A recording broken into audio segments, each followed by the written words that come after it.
Assalamualaikum warahmatullahi wabarakatuh.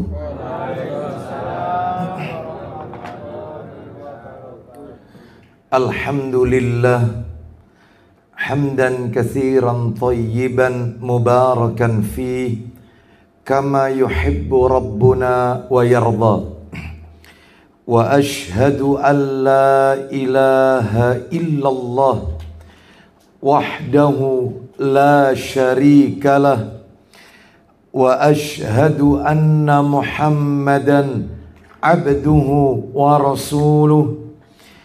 Ya ayyuhalladzina amanu taqullaha haqqa tuqatih wa la tamutunna illa wa antum muslimun. Amma ba'du, fa inna asdaqal hadisi kitabullah wa khairal hadi hadi Muhammadin sallallahu alaihi wasallam wa syarral umuri muhdatsatuha wa kulla muhdatsatin bid'ah wa kulla bid'atin dhalalah wa kulla dhalalatin finnar. Ikhwan wa akhwati fillah, bapak-bapak, ibu-ibu, kaum muslimin dan muslimah, jamaah majelis taklim Manarul Ilmi yang semoga dimuliakan oleh Allah Subhanahu wa ta'ala.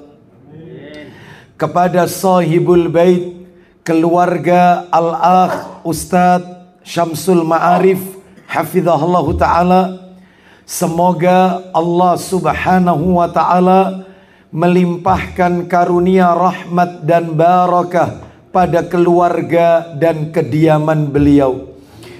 Puji dan syukur tidak henti-hentinya selalu kita panjatkan kepada Allah Tabaraka wa ta'ala atas segala karunia nikmat yang telah Allah berikan kepada kita. Salah satu di antara sekian banyak kenikmatan-kenikmatan yang Allah karuniakan kepada kita dan kita rasakan pada malam hari ini adalah Allah Subhanahu wa ta'ala masih memberikan kesempatan dan kemudahan kepada kita untuk duduk sejenak, mendengarkan ayat-ayat Allah, mendengarkan sabda-sabda Rasul sallallahu alaihi wasallam melalui talabul ilmi bersama majelis taklim Manarul Ilmi. Semoga langkah kaki kita, perjalanan kita menuju majelis ini tercatat di sisi Allah sebagai pemberat timbangan amal kebajikan kita kelak di yaumil mizan. Sebagaimana Rasulullah sallallahu alaihi wasallam, beliau pernah bersabda, man salaka tariqan yaltamisu fihi ilman sahalallahu lahu bihi tariqan ilal jannah. Barang siapa yang menempuh jalan untuk mencari ilmu seperti yang kita lakukan pada malam hari ini, maka Allah akan memudahkan baginya jalan menuju surga. Semoga kita semua termasuk di dalamnya. Lebih dari itu Bapak Ibu sekalian, dengan terbenamnya matahari tadi sore, maka itu artinya hari tasyrik telah berakhir. Dan malam hari ini kita sudah berada di tanggal 14 Zulhijjah 1445 Hijriah. Rasulullah sallallahu alaihi wasallam, beliau pernah bersabda, diriwayatkan oleh Al-Baihaqi. Kata beliau, ma min amalin azka indallahi azza wa jalla wala a'zamu ajran min khairin ya'maluhu fi ashril adha. Yang artinya, Tidak ada satu amalan yang lebih suci di sisi Allah, dan tidak ada satu amalan yang ganjarannya lebih besar di sisi Allah daripada amalan yang dikerjakan oleh seorang hamba pada 10 yang awal pada bulan Zulhijjah. Maka kita berdoa kepada Allah Subhanahu wa taala, semoga seluruh amalan-amalan ketaatan yang kita lakukan dari awal Zulhijjah sampai di akhir, yaitu 10 Zulhijjah, bahkan hari-hari tasriknya, mudah-mudahan semuanya diterima dan diridhoi oleh Allah Subhanahu wa ta'ala. Bapak Ibu kaum muslimin dan muslimah rahimani wa rahimakumullah, malam hari ini kita akan melanjutkan materi kita pada bulan yang lalu. Menurut catatan saya, terakhir pada bulan yang lalu, saya menyampaikan topik tentang mafatihur rizq, kunci-kunci rizki. Dan menurut catatan saya pula, pada bulan yang lalu, saya baru menyampaikan tentang konsep rizki menurut Islam. Betul ya? Konsep Islam. Dan itu sudah kami sampaikan panjang lebar. Hari ini saya lebih menitik beratkan pada amalan-amalan pembuka pintu rizki. Kenapa? Karena 14 abad yang silam, dalam hadis riwayat Bukhari, ya mohon maaf, dalam hadis yang diriwayatkan oleh At-Tabrani, bersumber dari sahabat Ibnu Mas'ud radhiyallahu an, dia berkata, Rasulullah sallallahu alaihi wasallam, beliau pernah bersabda, innallaha la yudraku ma indahu illa bi ta'atihi. Artinya, sesungguhnya rizki di sisi Allah, saya ulang, sesungguhnya rizki di sisi Allah tidak akan mampu diperoleh kecuali dengan mentaati Allah Subhanahu wa ta'ala. Makanya malam hari ini kami akan sampaikan amalan-amalan ketaatan yang bisa membuka pintu-pintu rizki. Apa amalannya? Kalau konsepnya sudah jelas, bulan yang lalu saya sudah sampaikan, saya tidak perlu ulang lagi. Hari ini kita masuk amalan-amalan pembuka pintu rizki. Di antara amalannya Bapak Ibu sekalian, mungkin kalau waktunya tidak cukup, ya kita lanjutkan pada kesempatan yang akan datang, jika Allah takdirkan kita bertemu kembali. Saya sebutkan dulu yang ada dalam Al-Quran. Setelah itu kemudian yang ada dalam hadis Nabi. Urut aja ya, urut. Bahkan kami akan sebutkan amalan-amalan pembuka pintu rizki yang ada dalam Al-Quran sesuai urutan surat. Jadi urutan surat, surat apa setelahnya surat apa, yang ada di surat itu amalannya. Kita langsung saja masuk pada amalan yang pertama. Amalan yang pertama pembuka pintu rizki adalah melakukan hijrah karena Allah Subhanahu wa ta'ala. Hijrah. Melakukan hijrah karena Allah Subhanahu wa ta'ala. Saya yakin Bapak Ibu pasti dalam hati bertanya, mana dalilnya? Mana dalil yang menunjukkan orang itu kalau hijrahnya karena Allah, maka Allah akan lapangkan rizkinya. Dalilnya Bapak Ibu bisa kita lihat dalam Al-Quran. Karena tadi saya sudah janji Al-Quran dulu baru hadis. Di dalam Al-Quran suratnya adalah surat An-Nisa. Berarti nanti kalau begitu amalan yang nomor 2 setelah An-Nisa, entah surat apa. Jadi begitu, kami urutkan begitu, sesuai nomor surat dalam Al-Quran. Saya ulang, melakukan hijrah karena Allah termasuk pembuka pintu rizki. Dalilnya surat yang keempat An-Nisa. Surat An-Nisa ayatnya ayat yang ke-100. Surat yang keempat An-Nisa ayatnya ayat yang ke-100. Kita dengarkan ayatnya. Allah Ta'ala berfirman, kita dengarkan murotalnya. Allah berfirman, An-Nisa ayat 100. Ya, silakan Ustaz. Barang siapa berhijrah di jalan Allah. Nah, berhijrah di jalan Allah. Hijrahnya karena Allah. Lanjut. Niscaya mereka mendapati di muka bumi ini tempat hijrah yang luas. Terus. Dan rezeki yang banyak. Nah, itu. Siapa yang hijrahnya karena Allah, maka niscaya mereka akan mendapatkan di bumi ini tempat hijrah yang luas dan rizki yang banyak. Lanjut Ustaz. Barang siapa keluar dari rumahnya dengan maksud berhijrah kepada Allah dan Rasulnya, iya, kemudian kematian menimpanya sebelum sampai ke tempat yang dituju, lalu maka sungguh telah tetap pahalanya di sisi Allah. Lanjut.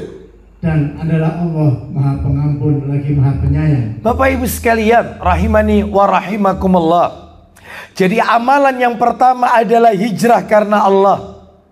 Tadi kalau kita dengarkan terjemahannya yang dibaca oleh Ustadz Samsul tadi, di akhir kalimat ada firman Allah SWT disebutkan yang terjemahannya, barang siapa yang keluar dari rumahnya dengan maksud berhijrah karena Allah dan Rasulnya, kemudian kematian menimpa sebelum sampai ke tempat yang dituju. Jadi ayat ini persis seperti yang disampaikan oleh Nabi dalam hadis beliau, cerita tentang orang yang membunuh 100 orang. Pernah dengar kisah ini? Itu disebutkan di dalam riwayat Muslim, dalam kitab Sahih Muslim, nomor aslinya 2766. Saya bacakan saja, itu nomor aslinya di Sahih Muslim 2766. Saya bacakan dari Abu Sa'id Al-Khudri radhiyallahu an. Dia berkata bahwasanya Rasulullah sallallahu alaihi wasallam beliau telah bersabda, pada zaman dahulu ada seorang lelaki yang telah membunuh 99 orang. Kemudian orang tersebut mencari orang alim yang banyak ilmunya, lalu ditujukan oleh seorang rahib pendeta Yahudi. Lalu orang itu mendatangi si rahib pendeta tersebut. Maka orang ini berkata terus terang kepada si rahib, aku telah melenyapkan 99 orang. Apakah masih ada tobatku diterima? Apakah tobatku masih diterima? Maka rahib itu menjawab, tidak, tobatmu tidak akan diterima. Daripada ganjil digenapi sekali, karena jawabannya tidak mencocoki hatinya. Maka dilenyapkan rahib tersebut, sehingga dia membunuh 100 orang. 100 nyawa tewas ada di tangannya. Lalu dia pun mencari orang alim, orang yang berilmu. Maka berjumpalah dia seorang alim. Lalu dia sampaikan bahwasannya, aku telah membunuh 100 orang. Apakah tobatku masih diterima? Maka orang alim itu menjawab, ya, tobatmu masih diterima, tapi dengan syarat. Tidak ada penghalang antara tobatmu dengan dirimu. Tapi syaratnya, pergilah kau ke daerah A, misalnya X. Kata para alim ulama, daerah yang dimaksud oleh orang alim ini adalah daerah yang disebut dengan Nasrah. Negerinya bernama negeri Nasrah, pertolongan. Sedangkan negeri di mana orang ini tinggal, si pembunuh ini, namanya negeri Kafrah. Daerahnya namanya Kafrah. Baik. Pergilah kau di sebuah tempat daerah yang namanya Nasrah itu, negeri yang di situ banyak orang-orang soleh. Karena kalau kau bertobat dan kau masih tinggal di negeri di mana kau tinggal itu, maka kau tetap akan melakukan perbuatan yang sama. Singkat cerita. Maka laki-laki ini pun menjalankan apa yang menjadi nasihat orang alim tersebut. Sampai di perjalanan ajal menjemput, maka wafatlah dia. Lalu kemudian Allah menurunkan 2 malaikat. Yang satu malaikat rahmat, yang satu malaikat azab. Kata malaikat rahmat, orang ini bagianku. Ya, karena dia telah berniat ke negeri orang-orang yang baik. Ya. Maka tobatnya diterima oleh Allah. Dia sudah niat untuk bertobat. Katanya malaikat azab nggak bisa. Syaratnya taubat diterima kalau dia sudah sampai ke negeri orang-orang soleh tersebut. Maka orang ini bagianku, yaitu azab. Lalu kemudian Allah Subhanahu wa ta'ala menurunkan satu malaikat untuk menyelesaikan urusan dua malaikat ini. Maka dari sini riwayatnya dibagi dua. Dua-duanya sahih. Riwayat yang pertama mengatakan disuruh mengukur jaraknya mana yang lebih dekat. Negeri yang dia tinggalkan atau negeri yang dia tuju. Ternyata setelah diukur, jarak yang lebih dekat adalah negeri yang mau dia tuju. Maka dengan rahmatnya Allah, laki-laki ini taubatnya diterima, diampuni oleh Allah Subhanahu wa ta'ala. Dengan rahmat Allah. Riwayat yang kedua bukan diukur jaraknya. Malaikat yang ketiga ini memerintahkan, coba kalian lihat dadanya orang ini menghadap kemana. Dadanya saat dia meninggal. Ternyata begitu dicek dadanya saat meninggal mengarah ke negeri yang akan dituju. Maka dengan rahmatnya Allah diampuni dosa-dosanya oleh Allah, diterima taubatnya oleh Allah Azza wa Jalla. Nah, berarti kalau begitu, berarti intinya adalah orang itu kalau hijrahnya karena Allah, bumi Allah itu luas dan Allah siapkan rizki, harus hijrah. Makanya Bapak Ibu sekalian, katanya para alim ulama, lah ini supaya jelas ya, hijrah itu ada 3 macam Bapak Ibu. Kalau kita lihat ayat tadi sama hadis tadi, riwayat Muslim, cerita orang yang membunuh 100 orang tadi. Maka kata para alim ulama, kalau begitu hijrah itu ada 3. Ada yang namanya hijrah makan, ada yang namanya hijrah amal, dan ada yang namanya hijrah amil. Ada hijrah makan, hijrah amal, hijrah amil. Apa itu hijrah makan? Hijrah makan adalah hijrah tempat, eksodus. Hijrah tempat. Ya, seperti yang dilakukan oleh si pembunuh 100 orang tadi. Awalnya dia berada di kawasan Kafrah, dia berniat untuk pindah ke negeri Nasrah, negeri pertolongan. Berarti hijrah tempat, eksodus. Baik. Yang kedua, hijrah amal. Apa hijrah amal? Hijrah dari perbuatan. Yang dahulunya dia sebagai seorang pembunuh, dia ingin merubah dirinya menjadi orang yang lebih baik lagi. Itu namanya hijrah amal. Dulunya peminum, lalu kemudian dia pengen jadi orang soleh. Dulunya dia durhaka sama orang tua, lalu kemudian dia pengen jadi anak yang bakti sama orang tua. Dahulunya dia suka berjudi, dia menjadi orang yang ahli sodako, bukan berjudi. Dahulunya dia suka berzina, maka dia menjadi orang yang memelihara diri dari perbuatan yang Allah haramkan tersebut. Jadi merubah. Ya, namanya hijrah amal, hijrah perbuatan. Baik, dan orang ini melakukan itu. Lalu yang ketiga, hijrah amil. Orang ini juga melakukan. Yang bunuh 100 orang tadi. Apa itu hijrah amil? Hijrah amil itu adalah hijrah dari orang yang berbuat, pelaku. Hijrah dari orang yang melakukan perbuatan maksiat. Berarti Ustadz, hijrah dari teman-teman yang melakukan maksiat. Oh iya. Sebab Bapak Ibu mohon maaf, orang itu hijrahnya tidak akan sempurna apabila dia tidak melakukan yang nomor 3 ini. Sebab kan ada di masyarakat kita, dia sudah pindah tempat. Yang dulunya dia berada di kawasan yang tidak kondusif, dia berada di zona-zona yang di situ banyak pelaku maksiat, lalu dia pindah tempat ke negerinya orang-orang soleh, kampungnya kawasan orang-orang soleh. Masya Allah, betul, hijrah makan. Yang kedua, dia sudah berubah. Dulunya dia tidak pernah taklim, dulunya dia tidak pernah ke masjid, sekarang 5 waktu ke masjid. Masya Allah, hijrah amal. Lah yang nomor 3 kadang-kadang tidak diperhatikan, yaitu hijrah amil. Dia masih dengan pelaku maksiat. Makanya saya punya seorang teman, dia mengatakan kepada saya, Ustadz, alhamdulillah saya sudah dapat hidayah dari Allah, sudah tak tinggalkan semua Ustadz. Wah, kalau saya lihat ingat dosa saya Ustadz, Allahu Akbar, itu mau sudah tak lakoni semua Ustadz. Alhamdulillah Allah ngasih saya hidayah, sudah tak tinggalkan dan saya sudah pindah tempat. Karena tempat di mana dulu saya tinggal lingkungannya, ya Allah Ustadz, ndak yang tua, ndak yang muda, itu pelaku maksiat tok. Kampung itu isinya maksiat Ustadz. Udah.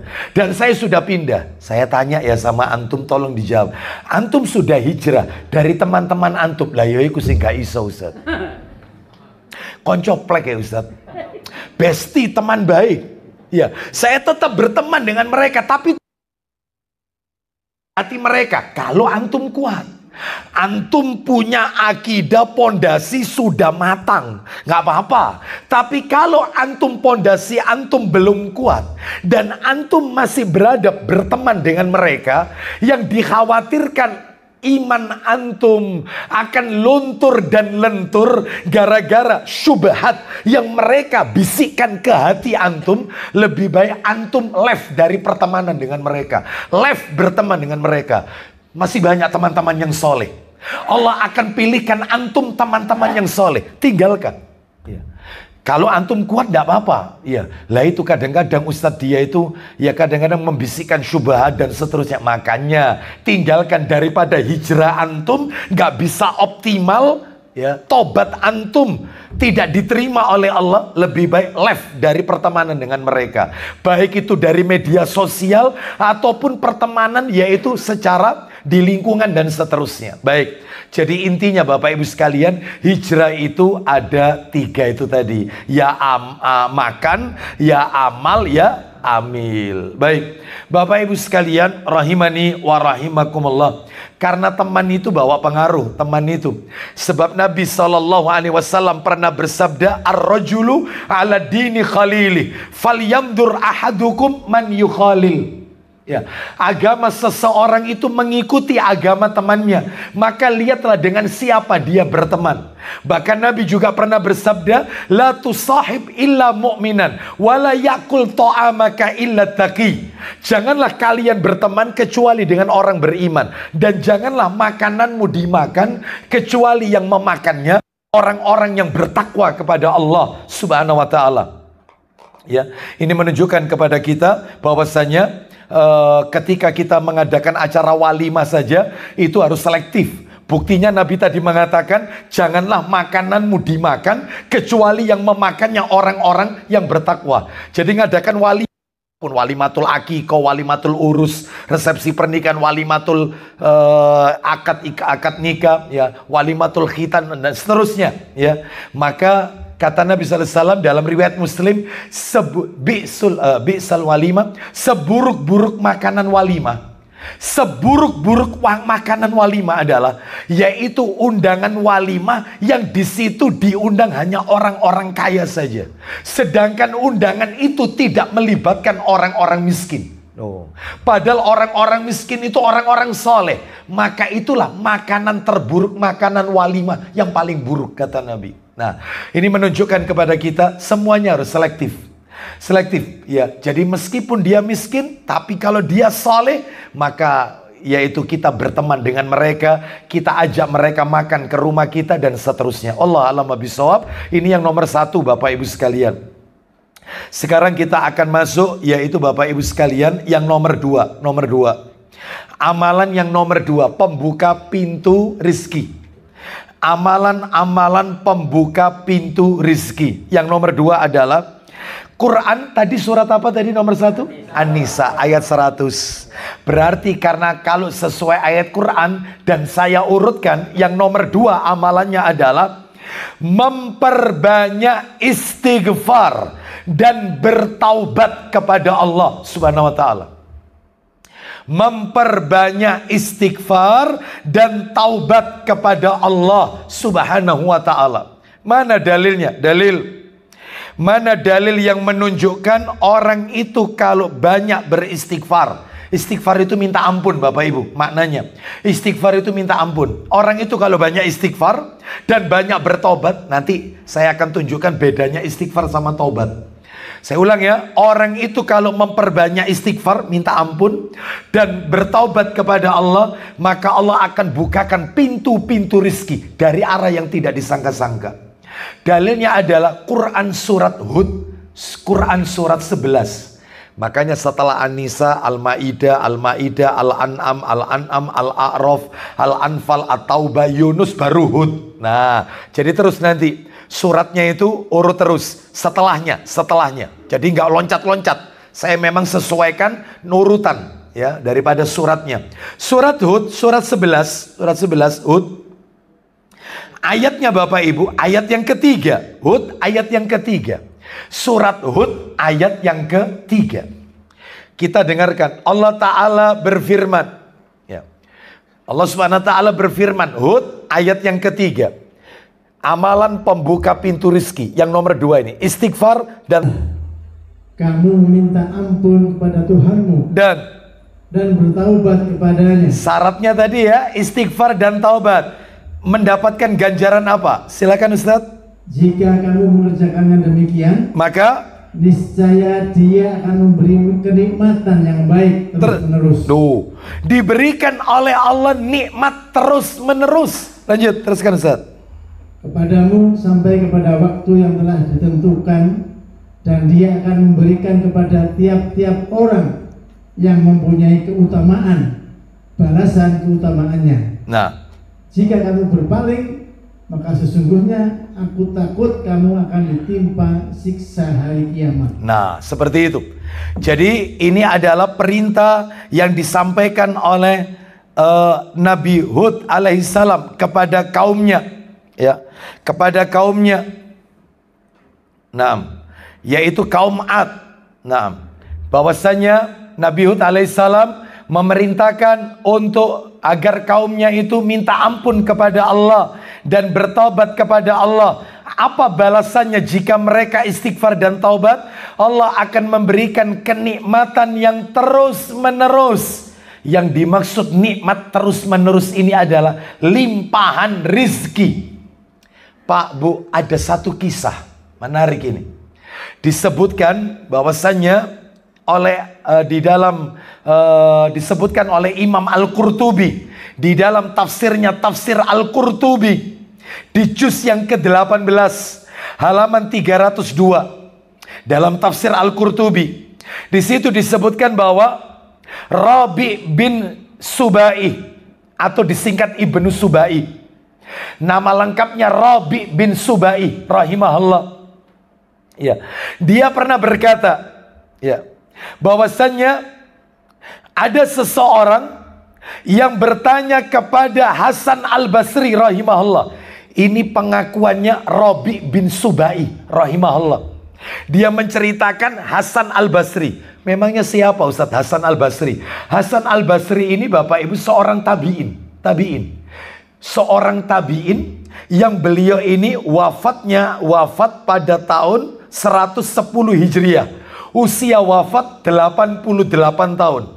Namanya tabi'in, berarti ketemu sahabat. Beda dengan sahabat. Kalau sahabat ketemu Rasulullah. Kalau tabi'in ketemu sahabat tapi nggak ketemu Rasul. Nabi sudah wafat, mereka lahir ketika sahabat masih hidup. Nah, itu disebut tabi'in. Beda lagi dengan tabi'ut tabi'in. Kalau tabi'ut tabi'in, orang yang lahir ketika sahabat sudah wafat. Jadi mereka hidupnya ketika tabi'in masih hidup.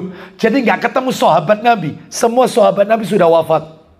Yang ada tabi'in, lalu dia lahir. Namanya tabi'ut tabi'in. Lah ini tabi'in, ketemu sahabat ini. Ketemu sahabat. Namanya Hasan Al-Basri rahimahullah.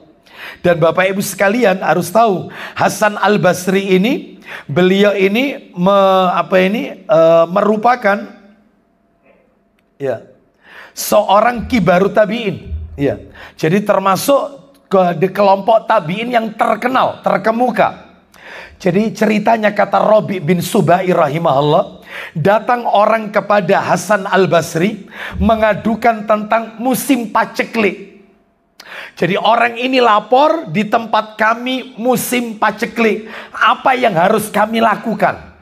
Katanya Hasan Al-Basri rahimahullah, perbanyak istighfar kepada Allah.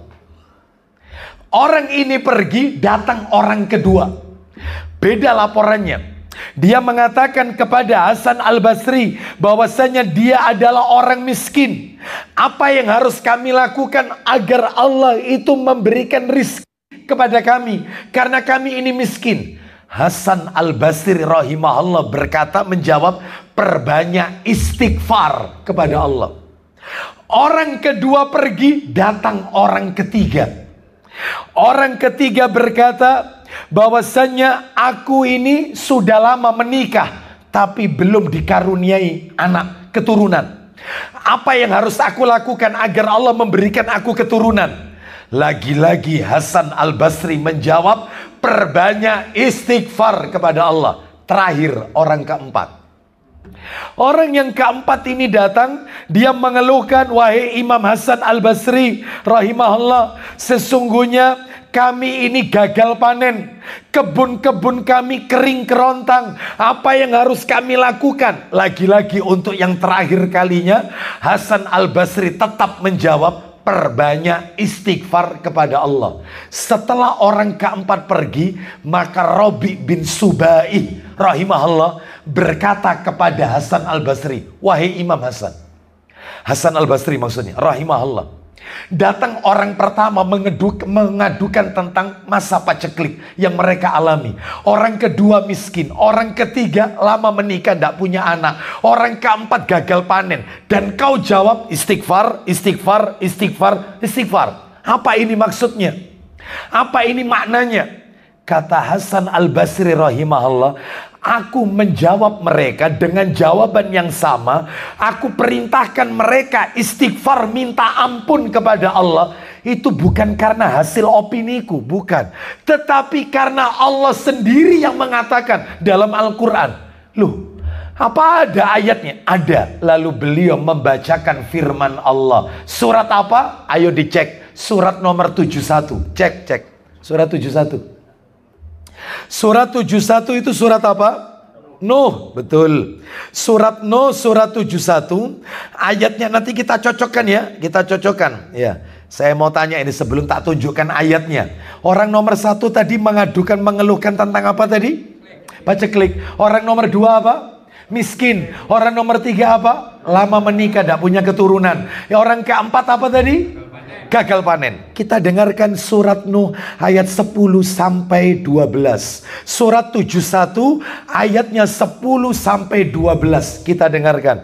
Allah Ta'ala berfirman. Nuh 10 sampai 12. Surat Nuh, surat 71. Baca Ustaz, silakan. Maka aku katakan kepada mereka. Maksudnya aku di sini Nabi Nuh alaihissalam.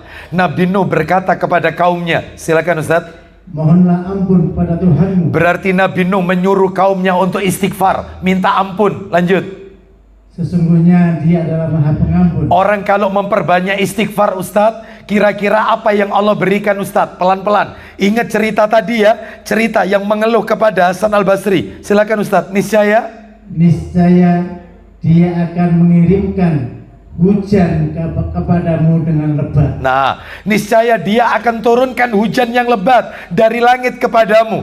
Ini sebagai jawaban untuk orang yang nomor 1, paceklik. Terus Ustadz, pelan-pelan. Di sini ada banyak ini. Ayat 12. Silakan Ustadz. Dan membanyakkan harta. Stop. Dia akan memperbanyak hartamu. Itu jawaban untuk keluhan orang yang nomor 2. Lanjut Ustadz. Dan anak-anakmu. Allah akan memperbanyak anak-anakmu. Jawaban untuk keluhan orang yang nomor 3. Yang lama menikah, tidak punya anak. Terakhir Ustaz. Dan mengadakan untukmu kebun-kebun. Dan mengadakan pula di dalamnya untukmu sungai-sungai. Nah, jawaban untuk orang yang mengeluh nomor 4. Yang gagal total. Ya, gagal panen. Nah, seperti itu. Ya, kekeringan. Baik, ini menunjukkan kepada kita bahwasanya istighfar dan taubat merupakan pintu-pintu pembuka rizki. Sekarang saya akan sampaikan kepada panjenengan tentang istighfar dan taubat ini supaya kajiannya urut ya. Tentang penjelasan istighfar ini saya bagi menjadi beberapa bagian. Yang pertama, makna dan hakikat istighfar. Apa sih istighfar itu? Istighfar ialah apa? Maknanya apa istighfar? Itu nomor 1. Nomor 1. Istighfar. Makna istighfar. Itu 1. Nomor 2. Hukum istighfar. Apa hukumnya istighfar? Orang itu minta ampun kepada Allah. Hukumnya apa? Sebab nanti Bapak Ibu akan temukan beberapa hukum. Ada orang minta ampun kepada Allah itu hukumnya wajib. Ada yang hukumnya sunnah. Ada yang hukumnya haram. Lu minta ampun kepada Allah hukumnya haram. Iya. Contohnya sabar. Nanti tak jelaskan. Yang penting nanti kita bahas hukum istighfar, dibagi-bagi nanti. Itu nomor 2. Yang nomor 3, keutamaan orang yang memperbanyak istighfar. Apa manfaatnya orang kalau suka istighfar? Dikit-dikit istighfar, ya. Apalagi zikir pagi petang ada sayyidul istighfar, ada lagi yang dibaca 100 kali itu, yaitu astaghfirullah wa atubu ilaih. Oh itu. Belum lagi ketika sholat duha, Allahumma gfirli wa tub alayya innaka antat tawwabur rahim. Loh, seperti itu. Ya, apalagi orang pulang haji, pulang umrah, kan ada doanya itu. Ada doanya. Ya, pulang haji, pulang umrah, bagi mereka yang pulang haji, selesai umrah, ketika pulang ke tanah air kan ada doanya. Doanya ayibuna taibuna abiduna li rabbina hamidun. Kami kembali ayibuna taibuna, kembali bertobat kepadamu ya Allah. Ya. Ayibuna taibuna abiduna li rabbina, kami kembali menyembah kepadamu ya Rabb. Ya. Hamidun, dan kami kembali memuji kepadamu. Itu jadi janji dia itu sebenarnya. Jadi tobat lah. Anehnya pulang haji tambah kumat. Katanya tobat, padahal bacaannya itu. Ya, baik, itu nanti tambah panjang nanti kalau ke sana. Kita sampaikan, kita sebutkan itu yang tadi nomor berapa? Nomor 3, keutamaan. Yang nomor 4, waktu-waktu dan tempat-tempat dianjurkan istighfar. Kapan saja kita ini disuruh istighfar. Istighfar itu dibaca saja. Waktunya kapan, tempatnya kapan. Kita dianjurkan memperbanyak istighfar. Itu materi nomor 4. Materi yang nomor 5, perbedaan istighfar dan taubat. Nah, apa bedanya istighfar? Minta ampun sama taubat. Ya, sepertinya kadang-kadang kita sulit untuk membedakan. Astagfirullah, aku minta ampun ya Allah. Terus ada lagi, bedanya di mana ya antara istighfar dengan taubat? Nah, nanti kita sebutkan perbedaannya. Baik, kita bahas dulu yang pertama. Apa tadi yang pertama? Makna hakikat istighfar. Makna dan hakikat istighfar. Ya, Bapak Ibu sekalian, kata para alim ulama, istighfar itu diambil dari kata ghafara. Ghafara yang maknanya adalah menutupi. Istighfar itu dari kata ghafara yang artinya menutupi. Ya, menutupi. Sehingga ya, kata para alim ulama bahwasanya istighfar itu berarti maknanya adalah memohon ampunan, ya, untuk menutupi semua dosa-dosanya, memohon ampunan kepada Allah untuk menutupi semua dosa-dosanya, ditutup semua dosanya. Jadi istighfar itu asal katanya ghafara yang artinya menutup. Berarti kalau gitu istighfar itu maknanya adalah meminta ampun kepada Allah untuk menutupi dosa-dosanya. Baik.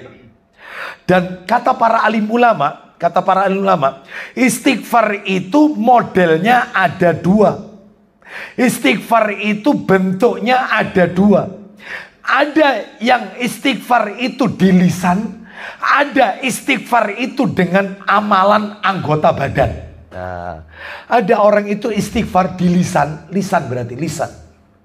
Berarti disebut lisan. Ada yang dengan amalan anggota badan. Contohnya apa? Contoh, supaya gampang, kita kasih contoh. Istighfar yang dengan lisan dulu. Istighfar dengan lisan. Ya, contohnya, saya kasih contoh, minta tolong minta tolong dibuka Ustadz. Kitab Sahih Targhib wa Tarhib Ustadz. Jilid 3, Sahih Targhib wa Tarhib jilid 3, yaitu jilid 3. Ya, nomornya agak ke belakang Ustadz. Nomor 1542, 1542. Kita dengarkan ya, Sahih Targhib wa Tarhib nomor 1542. Ini riwayat Muslim dan ada di kitab Sahih Targhib wa Tarhib 1542.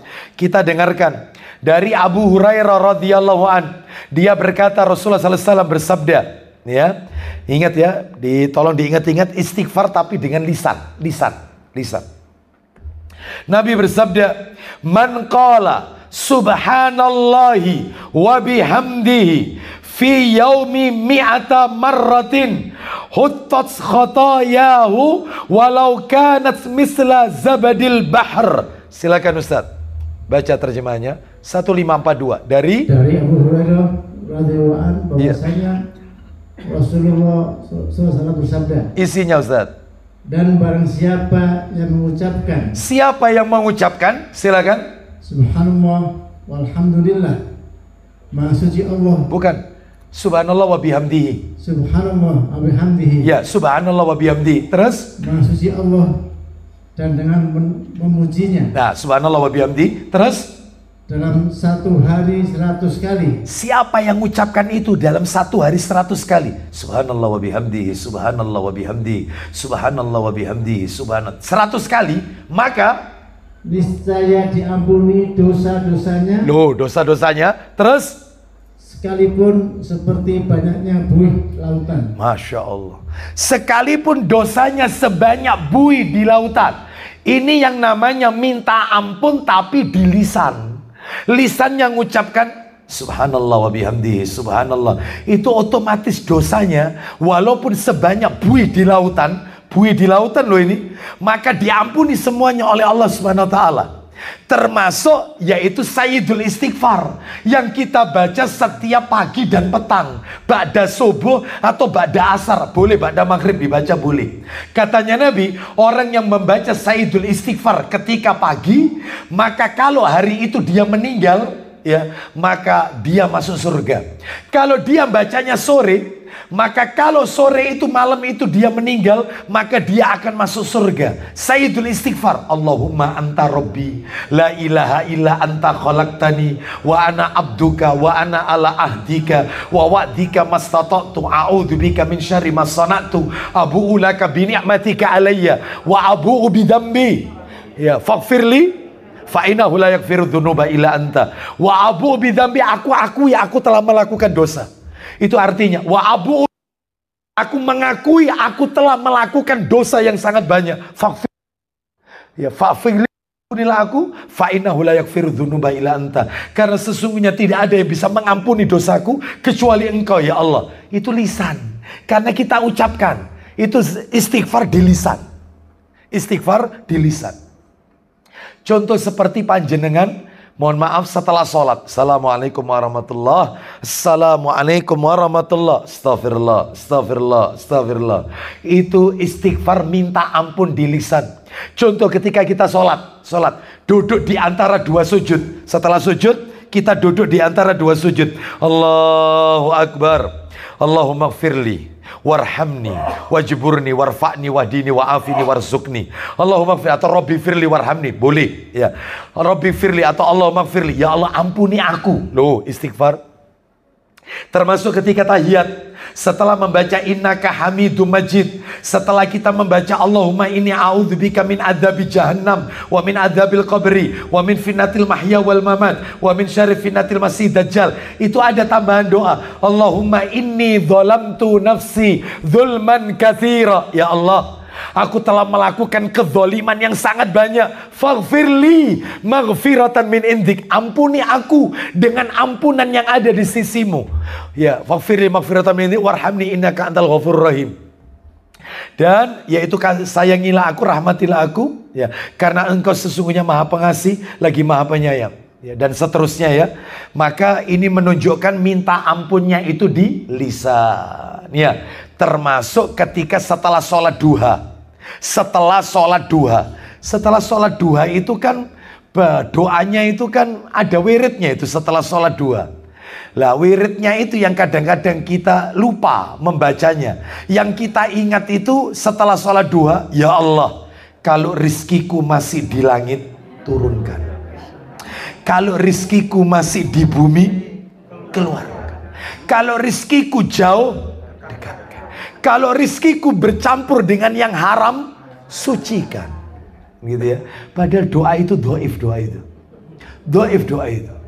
Maka jangan dipakai. Doa itu doif. Yang benar itu riwayat Bukhari dalam kitab Adabul Mufrad.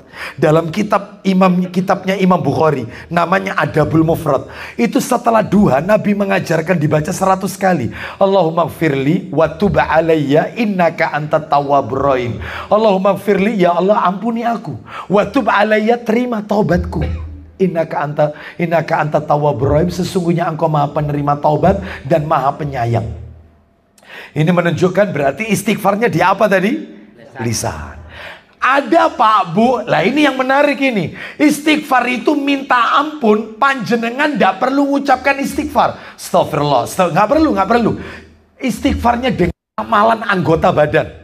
Anda lakukan amalan itu, otomatis dosa Anda diampuni.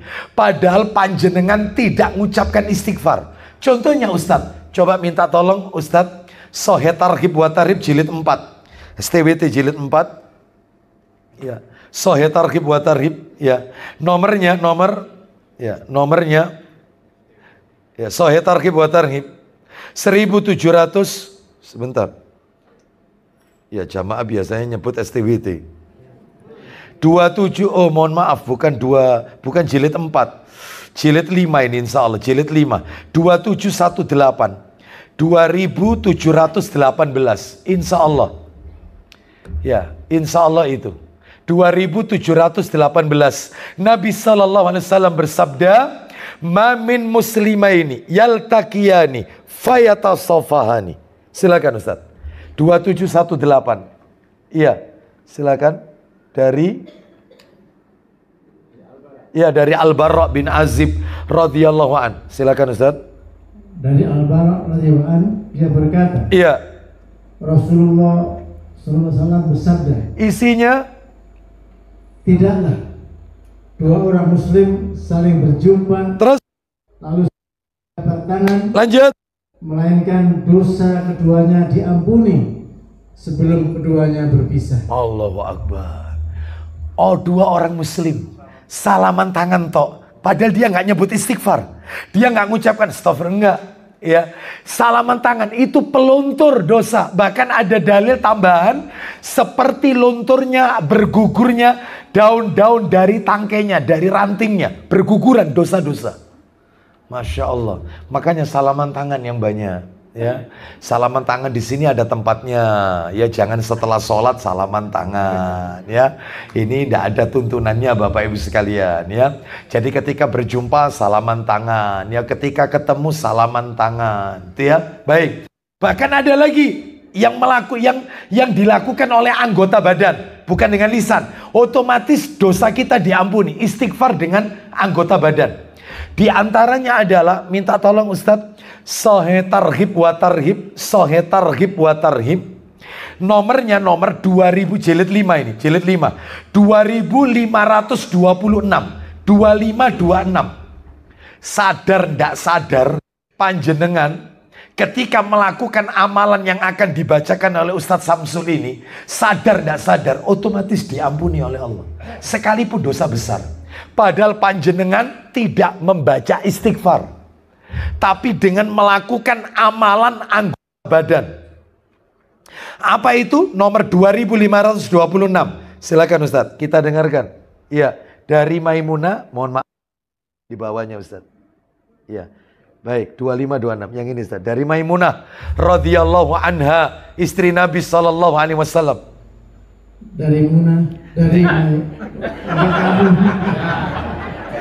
wah, ini jam berapa ini? Malam Jumat nih. Masya Allah. Kenapa bisa tembus ke dari Munah? Ya, silakan Ustaz, silakan. Apa ya. Ya, ini supaya tidak tegang ini ya. Silakan. Tafadhal Ustaz. Ya. Dari Maimunah radhiyallahu anha. Nah, baca bawahnya ya Ustaz, paling bawah. Silakan. Seorang laki-laki mendatangi Nabi SAW, seraya berkata. Nah, kita dengarkan. Laki-laki ini berkata, "Inni adzanabtu dzamban 'aziman." Silakan. Sesungguhnya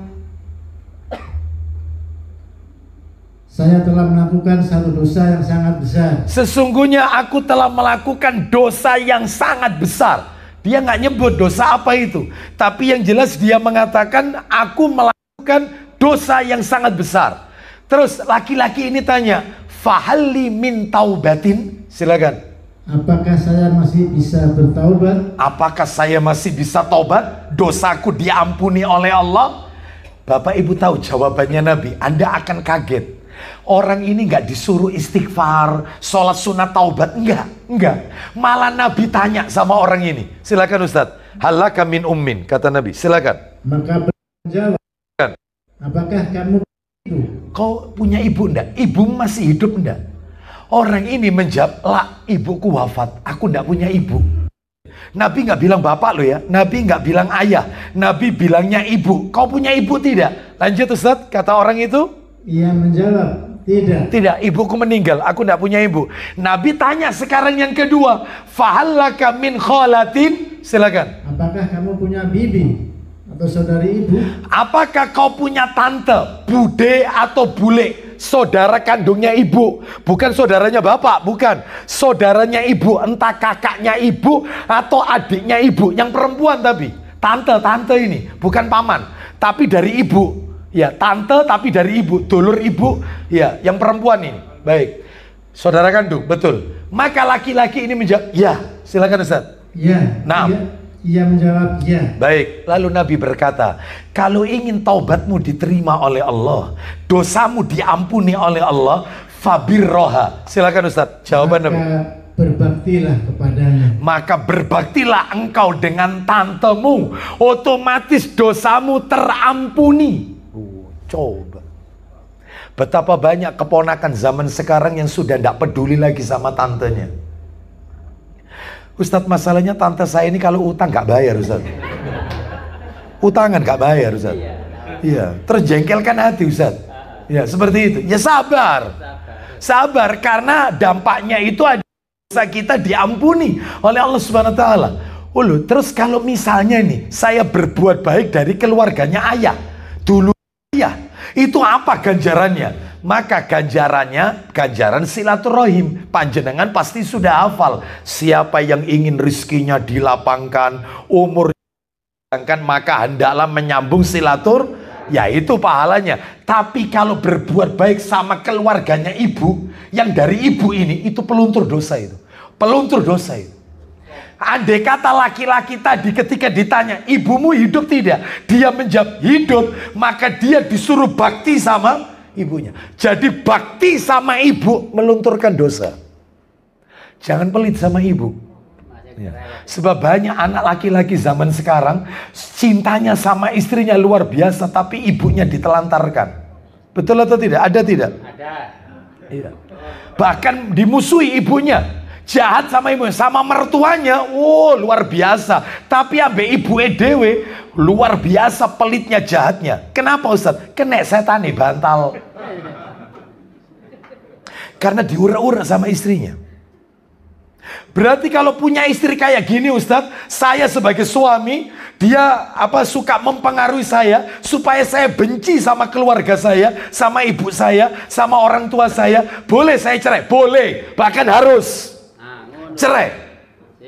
Karena perempuan nggak baik ini, yang seperti ini. Tapi nggak ada di sini, nggak ada. Ini wanita soleha semua di sini. Ini yang saya maksud ini adalah Darmo Satelit Gang Buntu. Ya, nggak tahu. Ya, itu Bapak Ibu sekalian, rahimani wa rahimakumullah. Ini tiang sepanjang gitu aja sudah, wes gitu aja lah ya. Itu Bapak Ibu sekalian, jadi ini menunjukkan kepada kita itu nggak tak pakai istighfar, langsung diampuni oleh Allah. Terakhir tak kasih contoh satu lagi biar tambah jelas. Nggak pakai baca istighfar, otomatis luntur. Dalilnya di mana? Tak kasih satu lagi tambahan. Sahih Targhib wa Tarhib jilid 1 Ustaz. Jilid 1, betul. Nomornya 187. Jilid 1 nomor 187. 187 Sahih Targhib wa Tarhib. Kita dengarkan baik-baik. Ya, 187. Sadar ndak sadar panjenengan kalau melakukan amalan ini luntur berguguran dosa-dosa kita. Padahal Bapak Ibu tidak mengucapkan astagfirullah, astagfirullah, tidak melakukan sholat sunat taubat, luntur berguguran. Silakan Ustaz. 187 Sahih Targhib wa Tarhib. Kita dengarkan. Dari Abu Umamah. Nah, Ustaz, silakan. Dari Abu Umamah radhiyallahu an bahwa Rasulullah SAW bersabda. Isinya Ustaz. laki-laki manapun. Ya, itu bukan laki-laki aja. Wanita juga berarti seseorang manapun. Orang manapun atau seseorang manapun. Silakan Ustaz. Yang beranjak dari kepada air wudhunya. Terus. Karena ingin sholat, lalu dia membasuh kedua telapak tangannya. Siapapun seseorang yang berhadapan dengan air wudhu, lalu dia membasuh telapak tangannya. Lanjut Ustaz. Maka seluruh kesalahan turun dari kedua telapak tangannya bersama tetesan pertama. Terus, lanjut Ustaz. Terus. Apabila dia berkumur. Kumur, lanjut. Beristinsyak. Istinsyak, menghirup air ke hidung. Lanjut. Dan beristinsar. Istinsar, mengeluarkan air dari hidung dengan tangan kirinya. Lanjut. Maka seluruh kesalahannya turun dari lidahnya. Kesalahan dari mana nih? Kesalahan dari mulutnya. Dosa-dosa yang dari mulutnya. Saya mau tanya, yang namanya dosa lisan itu banyak apa sedikit? Oh banyak. Wong saya belum datang udah dirasani. Iya. Sepanjang tiga telat tiga teko-teko. Tak maafkan tapi tak maafkan. Apa-apa. Yang namanya dosa lisan ini banyak. Bapak Ibu, itu lontur Anda berkumur, istinsyak menghirup air ke hidung dengan tangan kanan, lalu istinsar mengeluarkannya dengan tangan kiri, itu seluruh dosa-dosa yang dari lisan kita berguguran. Anda teruskan Ustaz, silakan. Maka seluruh kesalahannya Ya. turun dari lidahnya dan kedua bibirnya bersama tetesan pertama. Teruskan lanjut Ustaz. Apabila dia membasuh wajahnya. Wajah, basuh wajah. Isinya wajah apa? Ada mata. Terus lanjut Ustaz. Maka seluruh kesalahan turun dari telinga. Terus. Dan matanya bersama tetesan pertama. Saya mau tanya, dosanya mata sedikit apa banyak? Oh, banyak. Oh, banyak dosanya mata. Iya, itu luntur itu. Gak pakai istighfar. Hanya wudhu. Terus lanjut Ustaz, silakan. Apabila dia membasuh kedua tangannya. Tangan sekarang, tangan kanan dulu 3 kali, terus tangan kiri 3 kali. Lanjut Ustaz. Sampai kedua sikunya. Lanjut. Dan kedua kakinya. Nah, terus. Sampai kedua mata kakinya. Lanjut. Maka dia selamat dari seluruh dosa sebagaimana keadaannya pada hari ketika dia dilahirkan oleh ibunya. Masya Allah, bersih seperti bayi baru lahir. Allah, gak pakai mengucapkan istighfar ini, gak pakai ini. Iya, dengan amalan anggota badan. Ya, seperti itu. Baik, kalau begitu ada istighfar itu yang dengan lisan, ada yang dengan amalan anggota badan. Ya, sekarang kita masuk nomor 2, hukum istighfar. Istighfar itu Bapak Ibu sekalian, hukumnya ada 3. Ada 3. Ya. Yang pertama, ada yang hukumnya wajib. Istighfar hukumnya wajib. Istighfar hukumnya wajib. Ya. Yang kedua, ada istighfar itu yang hukumnya sunnah. Sunnah istighfar, minta ampun hukumnya sunnah. Yang ketiga, ada istighfar hukumnya haram. Haram. Maksudnya gimana? Tak jelaskan sekarang. Hukumnya wajib, ini untuk siapa yang wajib? Ini untuk kita, karena kita ini makhluk pendosa. Kita ini orang yang suka melakukan perbuatan dosa. Maka wajib minta ampun. Itu kita, berlaku untuk kita. Berarti untuk kita itu wajib istighfar.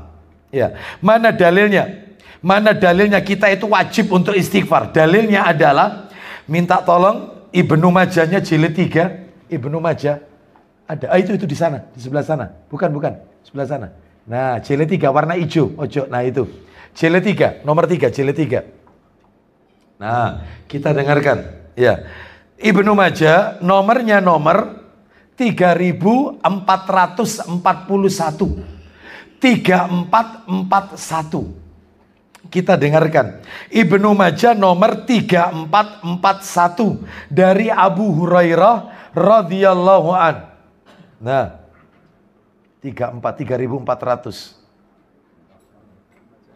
3441. Saya bacakan sambil dicari ini terjemahannya.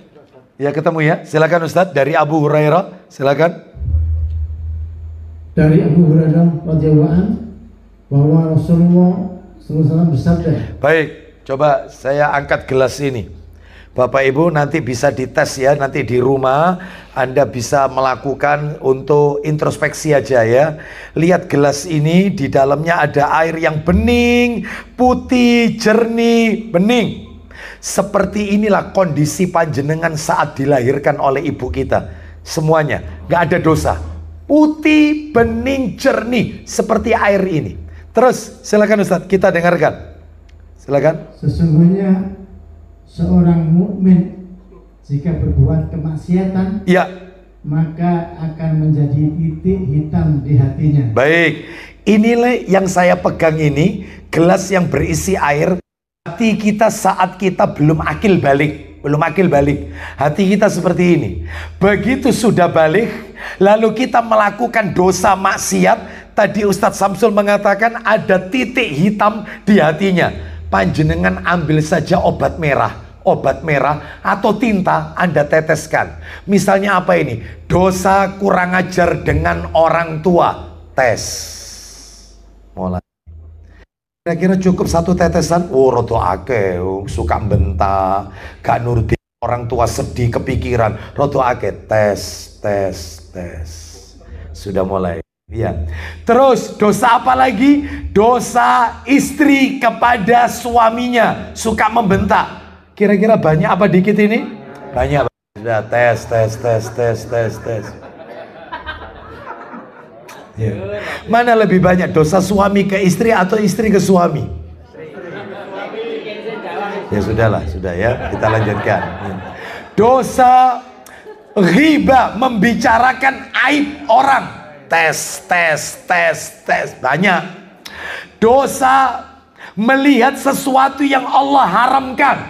Ya, buka YouTube ternyata ada aurat yang terbuka di situ. Naudzubillah, tes, sering soalnya. Ya, apalagi tambah dipencet tambah horor. Ya, seperti itu ya, baik. Terus dosa apa lagi? Dosa banyak sekali. Ya, banyak sekali. Sehingga air yang putih ini jadi apa ini? Hitam, keruh. Inilah kita, ya ini nanti dipraktekkan sendiri di rumah. Yang hitam itu, sehingga kalau hitam keruh, maka doa tidak mungkin diijabah, nggak mungkin. Terus ibadah nggak mungkin tenang. Kenapa? Hatinya gelap, hitam, karena yaitu dipenuhi dengan dosa. Saking banyaknya maksiat, sehingga ibadahnya males, baca Quran males, mau taklim males, doa tidak dikabulkan, semuanya seperti itu. Lah terus caranya gimana? Ustadz Samsul akan melanjutkan sabdanya. Sabda Nabi SAW. Silakan Ustadz Samsul, silakan. Sabda Rasulullah SAW. Dilanjutkan, silakan. Apabila dan jika ia bertobat. Nah, tobat. Saya ambilkan, maaf Mister, gelas lagi, minta tolong. Saya ambilkan gelas yang keruh hitam ini, saya ambilkan yaitu air lagi. Ini adalah taubat. Ya, ulang lagi Ustadz kalimatnya. Dan jika ia bertobat serta pun dulu ini tobat, ini tobat. Sekarang jadi anak yang berbakti. Dulu dia berbicara kasar dengan suaminya, sekarang menjadi istri, suami yang soleh terhadap istrinya. Dulu dia suka melakukan maksiat, lalu dia tinggalkan, taubat terus, sehingga yang hitam itu terus naik, terus keluar menjadi putih kembali seperti ini. Dan ini kalau meninggal dunia kondisinya kayak gini, inilah yang namanya qalbun salim. Tapi ternyata sudah putih, ngerasani orang lagi, tes.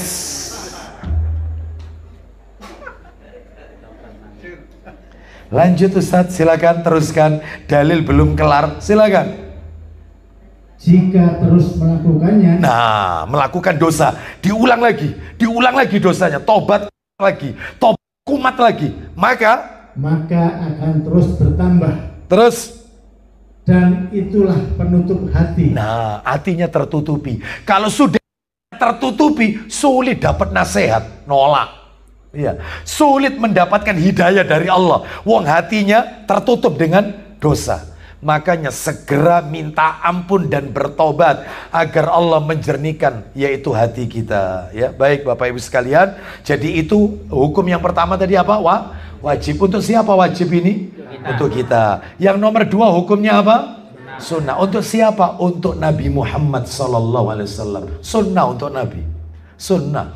Untuk Nabi sunnah. Kenapa kok sunnah? Karena Nabi itu dosanya yang lalu dan yang akan datang sudah dihapus semua oleh Allah. Gak ada dosa. Makanya, tapi beliau istighfarnya 100 kali. Beliau istighfar itu 100 kali. Dalam sehari 100 kali. Bapak Ibu sekalian. Coba dibuka Ustadz. Ibnu Majah tetap nomornya 3091.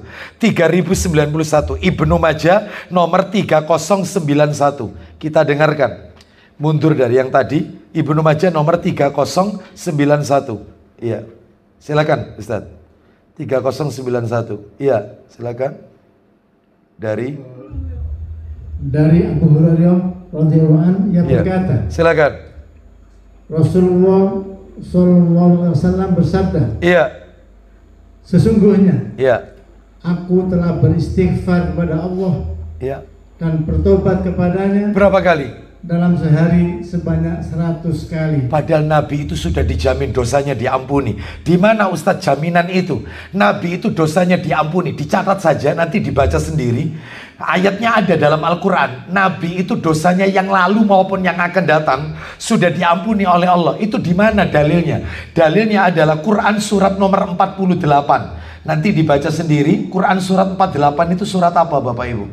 Surat Al-Fat. Surat Al-Fat, ayatnya ayat 2. Ayatnya ayat 2. Ya, liyaghfira lakallahu ma taqaddama min dzambika wa ma ta'akhkhar, agar Allah memberikan ampunan kepadamu Muhammad atas dosamu yang lalu dan yang akan datang. Loh, surat Al-Fat ayat 2. Jadi Nabi itu tidak punya dosa. Nabi itu terhindar dari maksiat, tapi minta ampunnya 100 kali. Makanya hukumnya sunnah untuk Nabi. Lah yang terakhir, istighfar hukumnya haram. Loh kok ada minta ampun kok hukumnya haram? Untuk siapa ini? Untuk orang kafir. Memintakan ampunan untuk orang kafir nggak boleh. Meskipun orang kafir itu orang tuanya sendiri. Kan ada anaknya Islam, bapak ibunya Nasrani. Ada enggak? Lalu si anak saking cintanya sama orang tuanya, ketika orang tuanya wafat, anaknya mendoakan, Allahumma firlahu warhamhu wa'afi. Nggak bisa, haram, nggak boleh. Ya Allah ampuni papa mamaku, haram, karena orang tuanya non muslim, nggak bisa. Dalilnya di mana itu? Nanti dibaca sendiri. At-Taubah 113, surat nomor 9 At-Taubah. Surat 9 At-Taubah ayatnya 113. At-Taubah 113. Silakan. Tiadalah sepatutnya bagi Nabi. Tidak pantas bagi Nabi dan orang-orang yang beriman. Kenapa kok tidak pantas, tidak patut? Lanjut Ustaz. Memintakan ampun kepada Allah Untuk bagi orang-orang musyrik. Meskipun walaupun mereka orang-orang musyrik itu adalah kaum kerabatnya. Sesudah jelas bagi mereka bahwasanya orang-orang musyrik itu adalah penghuni neraka jahanam. nggak bisa didoakan ampunan, nggak masuk, ya, nggak akan diterima oleh Allah. Makanya hukumnya haram, nggak boleh. Tapi kalau orang tuanya masih hidup, didoakan supaya dapat hidayah, boleh. Yang nggak boleh itu doa ampunan.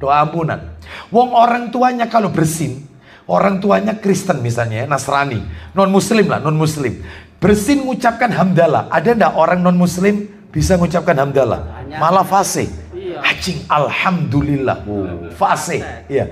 Maka anaknya tidak boleh mendoakan yarhamukallah, tapi anaknya justru mendoakan yahdikumullah, semoga Allah memberimu hidayah. Boleh. Kalau yarhamukallah, semoga Allah merahmatimu, haram. Orang kafir nggak boleh didoakan ampunan rahmat. Jadi kalau bapak ibunya meninggal, ya anaknya nggak doakan apa-apa. Ya itu sedihnya di situ. Kalau anak punya orang tua kafir, itu sedihnya. Itu doanya nggak mungkin nyampe karena dia bukan muslim. Baik ya, kita lanjutkan. Sekarang kita masuk materi nomor 3, keutamaan istighfar. Keutamaan istighfar Bapak Ibu sekalian sangat banyak. Saya cukupkan satu aja. Keutamaan istighfar tadi, surat Nuh ayat berapa tadi surat Nuh? Ayat berapa? 10 sampai 12. Dapat apa saja tadi? Orang kalau banyak istighfar. Surat Nuh ayat 10 sampai 12 dapat 4. Yang pertama diapakan? Ya, diberikan apa itu? Hujan-hujan, betul. Hujan yang lebat, satu. Makanya kalau musim kemarau banyak istighfar. Allah turunkan hujan. Yang kedua adalah dibuat kaya. Hartanya diperbanyak. Yang ketiga anak keturunannya diperbanyak. Yang nomor 4 diberikan yaitu kebun-kebun dan sungai-sungai yang mengalir. Jadi itu aja sudah cukup itu surat Nuh itu. Surat Nuh surat 71 ayat 10 sampai 12 itu ada 4 di situ itu keutamaan istighfar.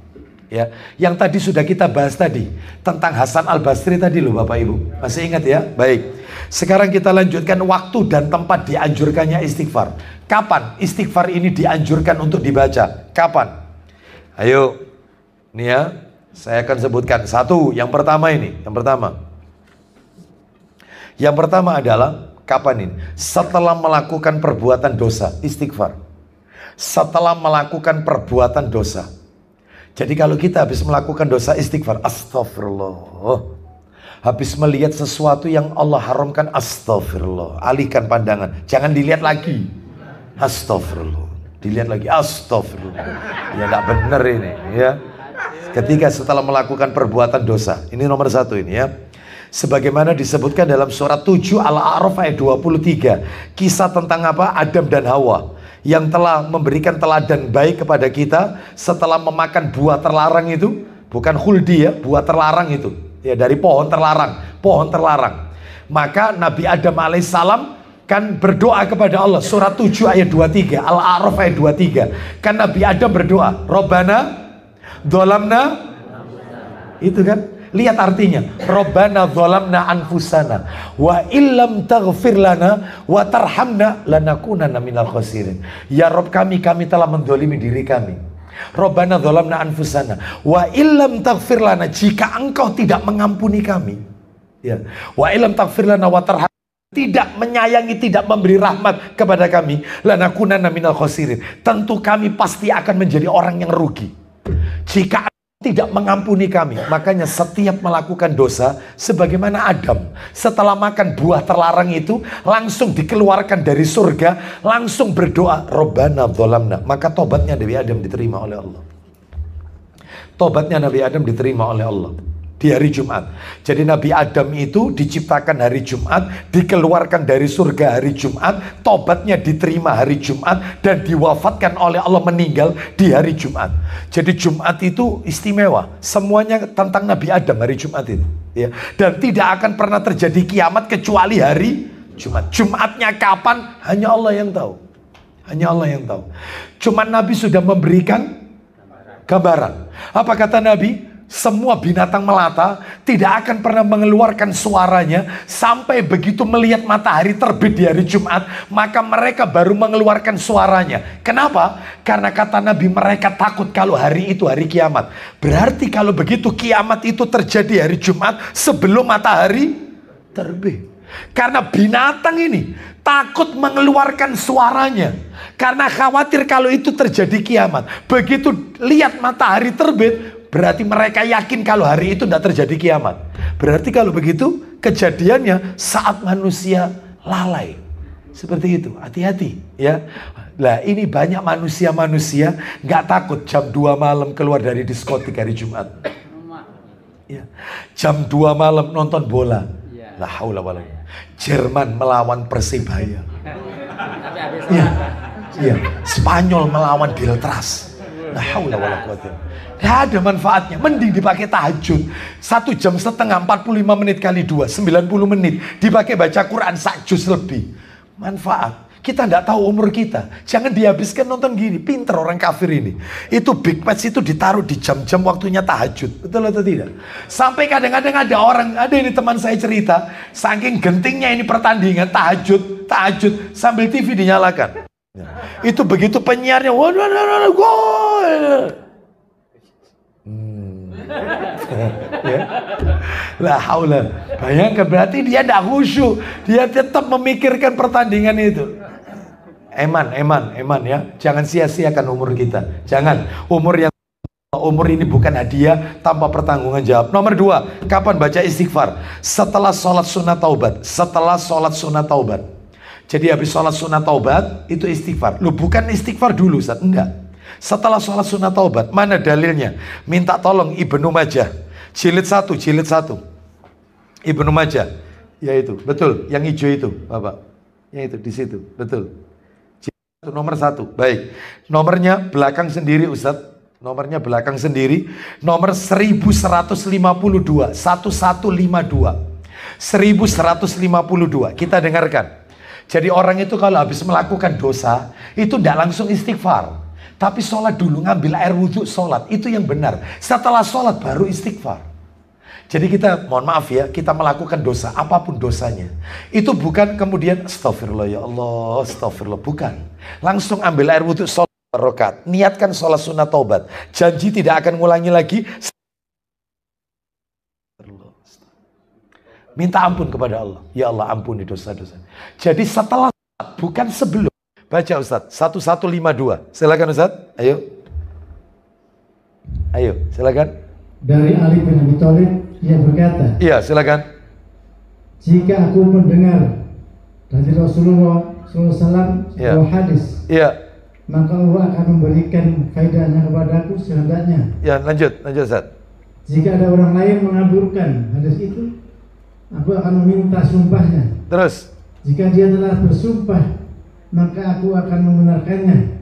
Dan sesungguhnya Abu Bakar telah mengabarkan kepadaku. Apa itu?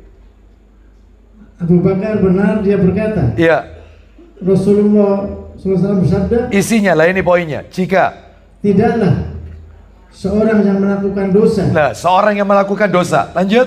Lalu dia berwudu. Lalu habis dosa, melakukan dosa wudu, bukan istighfar. Terus berwudu. Lanjut Ustaz. Dan memperbagus wudunya. Dia memperbagus wudunya dengan sempurna. Lanjut terus. Kemudian dia sholat 2 rakaat. Maksudnya sholat sunat taubat ini. Lanjut Ustaz. Misal berkata, kemudian dia sholat lalu memohon ampunan Allah. Nah, istighfar, habis sholat istighfar, bukan istighfar dulu baru sholat sunat taubat. Lanjut teruskan, maka kecuali Allah akan mengampuninya. Allah akan ampuni dosa-dosanya. Allah Maha Rahman, Maha Rahim, Allah Maha Pengampun. Rahmatnya Allah itu luas. Jangan putus asa dengan rahmatnya Allah Azza wa Jalla. Baik, itu yang nomor berapa tadi? Nomor 2. Nomor 3, setelah mengerjakan amal ketaatan. Setelah mengerjakan amal ketaatan, pokoknya setiap melakukan amalan ketaatan, itu istighfar. Itu istighfar. Panjenengan pengen tahu buktinya, tak tunjukkan buktinya. Ya. Sholat itu amalan ketaatan tidak? Setelah sholat baca apa? Istighfar. Zakat fitrah itu amalan ketaatan atau tidak? Lihat katanya Nabi Ibnu Abbas radhiyallahu anhu mengatakan, faradha Rasulullah sallallahu alaihi wasallam zakat al-fitri turatan lis-shaimi minal lahwi warrafas. Ya. Bahwasanya Rasulullah sallallahu alaihi wasallam mewajibkan zakat fitrah bagi orang yang berpuasa untuk mensucikan, membersihkan dari orang-orang yang berpuasa, dari hal-hal yang sia-sia, hal-hal yang mengandung dosa. Saya tanya, zakat fitrah itu di awal Ramadan atau akhir? Pokoknya setiap selesai melakukan amalan ketaatan. Ramadan.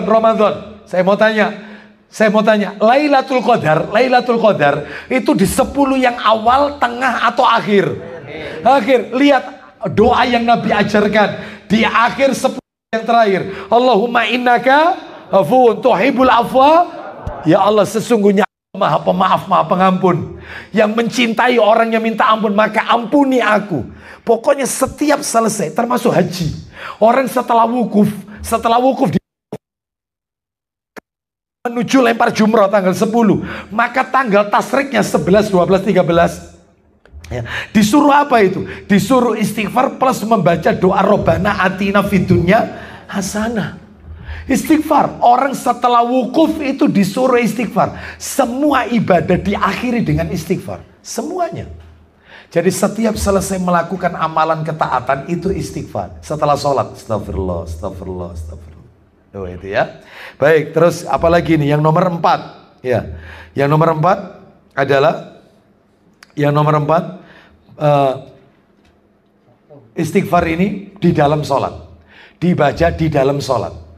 Lihat Bapak Ibu, panjenengan sadar tidak sadar, ketika panjenengan sholat itu ada istighfar di dalamnya, minta ampun ada. Contohnya, siapa yang hafal doanya ruku. Subhanakallahumma wa bihamdika Allahumma gfirli. Lihat ditutup apa? Allahumma gfirli. Ya Allah ampunilah aku. Gitu ya. Adapun teman-teman kita yang lain membaca Subhan Rabbiyal Adzimi wa bihamdi, nggak masalah, sama-sama sahih. Yang salah yang nggak sholat gitu aja ya. Baik, sama-sama sahih ya. Baik, kalau yang membaca Subhanakallahumma wa bihamdika Allahumma gfirli Muhammadiyah ya. Baik, saya dulu sekolah di Muhammadiyah, SMP, SMA saya Muhammadiyah, kuliah saya juga di Muhammadiyah. Itu diajarkan itu juga sama. Baik, tapi ada dalil lain yang sahih yaitu Subhanallah Rabbiyal Adzimi wa bihamdi. Terus ketika sujud baca apa? Sama. Subhanakallahumma wa bihamdika Allahumma gfirli. Coba Bapak Ibu perhatikan. Ketika duduk di antara dua sujud. Rabbi gfirli warhamni atau Allahumma gfirli warhamni wajburni dan seterusnya. Ya Allah ampuni aku. Berarti di dalam sholat minta ampun. Istighfar. Terus kapan lagi ini? Di antaranya minta ampun. Ketika terjadi gempa. Jadi kalau gempa dalilnya hadis Bukhari, nomor asli. Di sini ada Sahih Bukhari. Ketika terjadi gempa, nomornya Sahih Bukhari. Ketika terjadi gempa, itu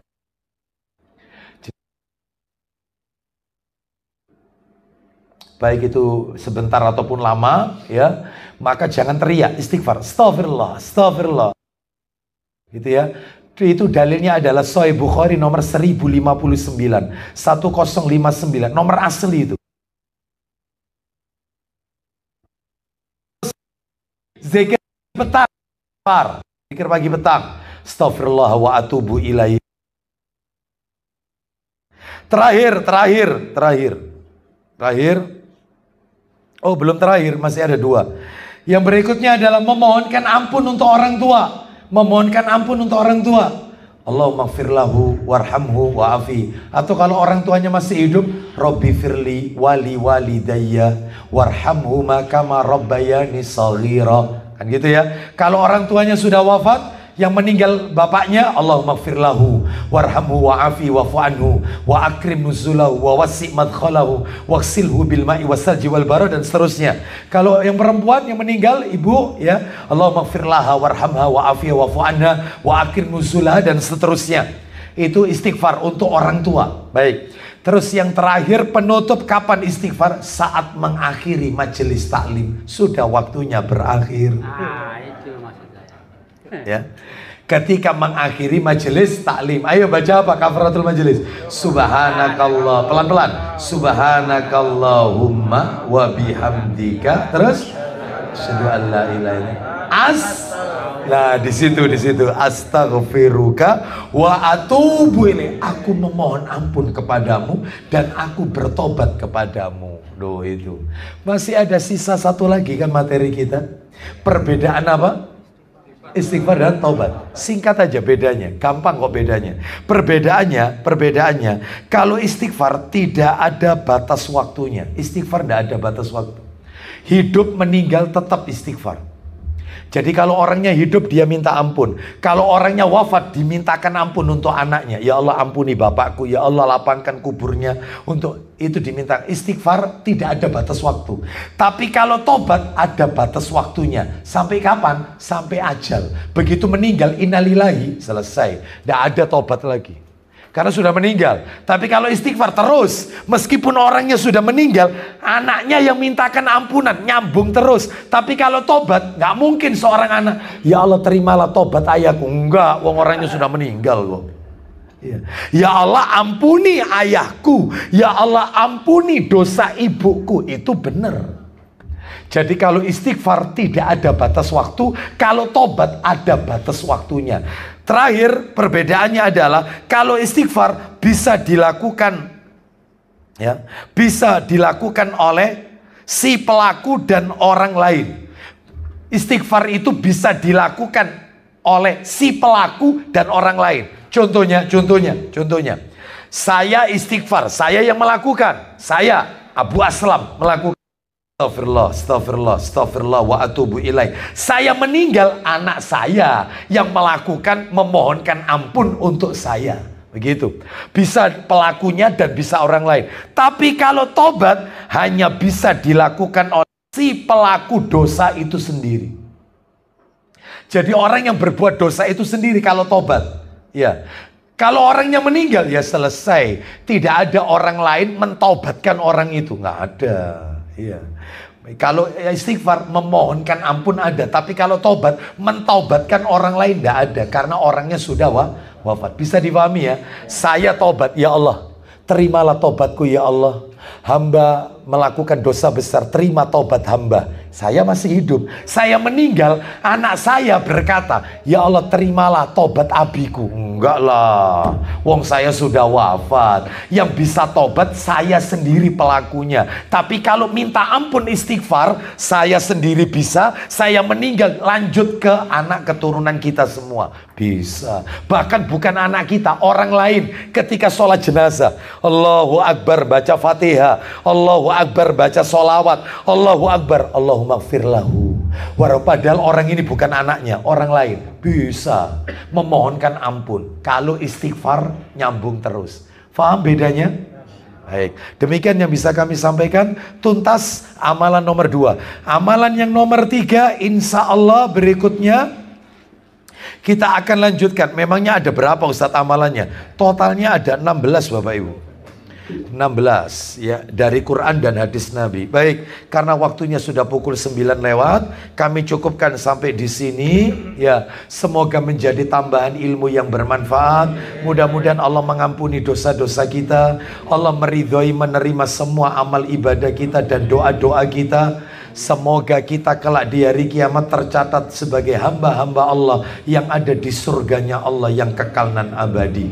Kita tutup wassallallahu ala nabiyyina wa ala alihi washabihi wasallam. Subhanakallahumma wa bihamdika asyhadu an la ilaha illa anta astaghfiruka wa atubu ilaik. Wa akhiru da'wana anil hamdulillahi rabbil alamin. Assalamualaikum warahmatullahi wabarakatuh. Waalaikumsalam.